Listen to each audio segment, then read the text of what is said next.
realize this issue is a bit late in me discussing. However, for the past few weeks I've been mulling over the appointment of Edwina Rodgers as the executive director of the Secular Coalition for America. Trying not to jump the gun on my opinion, I've read and listened to more of her interviews and finally came to a decision. They fucked up. It's not the fact that she's a Republican. I can see that they tried to cross party lines more, and from the sounds of her interviews, she generally seems like more of a fiscal conservative. Not my bag of tea, but really wouldn't matter for the issues that the SCA wants to lobby. My problem with her stems from the glaring ignorance of her own party's social policies and her general defense and minimization of the damage her party has done to some of the most pressing concerns of American atheists.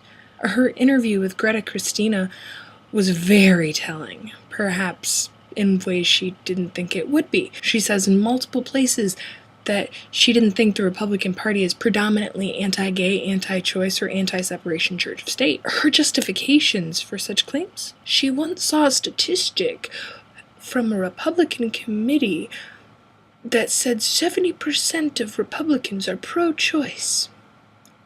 In the 1990s, probably has no idea where these statistics came from, nor any sources that she could cite. The rest were just guesses from her being around Republicans that the majority of them would be pro-separation church and state. She uses no backing and no research, just hunches and practically blames the atheists that have had to struggle at the hands of the anti-choice, anti-gay, anti-separation church and state Republicans for perpetuating the unwarranted stereotype. Doesn't matter official party platform or how the voting record looks, I guess.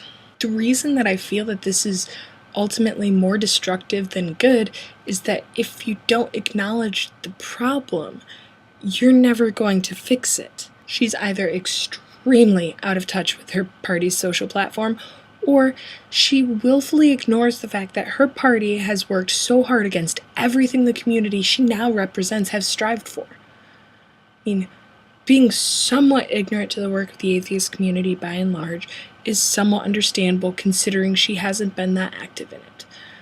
But don't claim that these issues aren't being undermined by the party adamantly opposed to our values. That isn't going to help our case to fight these battles, and it certainly isn't going to gain you any respect from the community, especially when we value honesty more than most. I can understand that she didn't want to badmouth the Republican Party. She's worked for them for over 20 years, and she claims she wants to reach across and get them on our side. But even if you have an optimistic party loyalty, you should be able to honestly admit the shortcomings of that party.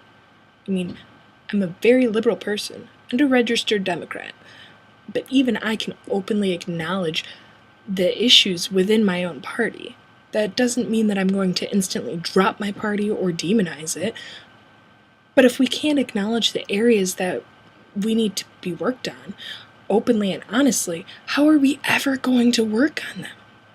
Her blatant rejection of the ideas that many Republicans work against the values of the community she represents leads me to believe that she won't be able to resolve any of the issues that secular people face from their front. She's just going to try to cover them up. I guess that's one of my biggest issues with the whole hire, aside from the SCA also denying her blunder in further interviews. It seems like the Secular Coalition for America really has taken a giant leap backwards, and that they fell flat and aren't going to be able to save face properly. They don't really seem to be taking the opinions from the community they represent seriously at all, or even seem to be hearing them. And I guess now we should just put more effort into the member organizations and hope that we can eventually figure the SCA mess out. So, here's to hoping.